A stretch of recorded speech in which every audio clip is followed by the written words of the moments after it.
एक बंदा ऐसा था जो इतनी इबादत करता था, याबुदु रब्बहू, अपने रब की इतनी इबादत करता था कि रूहुल अमीन उससे मोहब्बत करने लगे, हैरान होने लगे, यार इतनी इबादत करता है। फता अज्जबा जिब्रील, जिब्रील हैरान हो गए, इतनी इबादत करता है। एक दिन हजरत जिब्रील को बड़ा प्यार आया, फस्तअज़ना जिब्रील फी ज़ियारती, हजरत जिब्रील रब की बारगाह में कहने लगे, मालिक फलां बंदा जो है ना, वो जो मस्जिद नूर में बैठता है, मिसाल दे रहा हूं, बड़ी तेरी इबादत करता है, मेरा जी चाहता है उसकी ज़ियारत ना करके आऊं, उसकी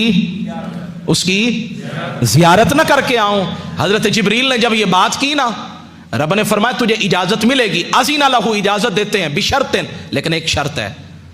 क्या शर्त है? का अन यंजुरा फिल लोहिल महफूज, लोहे महफूज में उसका असल, उसकी जो किस्मत है ना, तकदीर है, जरा वो देख लो।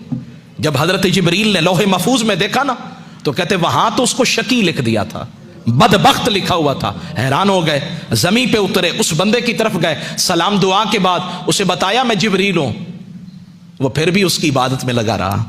कुछ होते हैं जो हजरत खिजर के पीछे भागते हैं, और कुछ वो होते हैं, हजरत खिजर भी आ जाए ना, मैं बेअदबी नहीं कर रहा, वो कहते हैं जी खिजर आना तेरा आना मुबारक, लेकिन जिसकी इबादत मैं कर रहा हूं ना, मुझे किसी के लिए तवज्जो देने की जरूरत नहीं है। तो फरमाते हैं बात खत्म हो गई। फरमाते हैं हजरत जिब्रील ने कहा तुझे अल्लाह ने बदबख्त लिखा है। वो पता क्या कहने लगा? अल्हम्दुलिल्लाह, नहीं सुबह ऊंची वाना सुभाना, हर हाल में राजी रहना, जैसे तू राजी वैसे मैं राजी। कहने लगा अल्हम्दुलिल्लाह, या अल्लाह तेरा बड़ा करम है, कम से कम लिखा तो है ना, बदबख्त लिखा तो है ना कुछ तो लिखा है।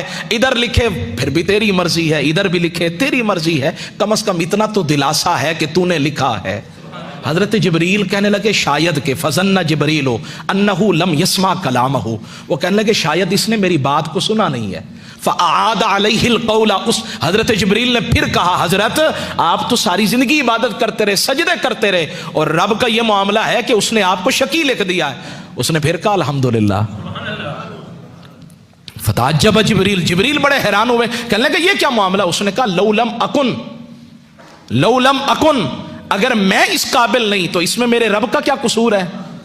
मैं अगर हूं ही निकम्मा, मेरी जात में मेरी किस्मत में लिखा ही नहीं है, तो इसमें मेरे रब का क्या कसूर है? जिब्रील ने सुना तो इस बात में भी बड़ा ताज्जुब आया, और जब ताज्जुब आया ना तो फरमाते हैं अल्लाह ने आवाज लगाई, सदा लगाई, जिब्रील अब जरा उन्जुर फिल लोहिल महफूज, अब देखो ना लोहे महफूज में।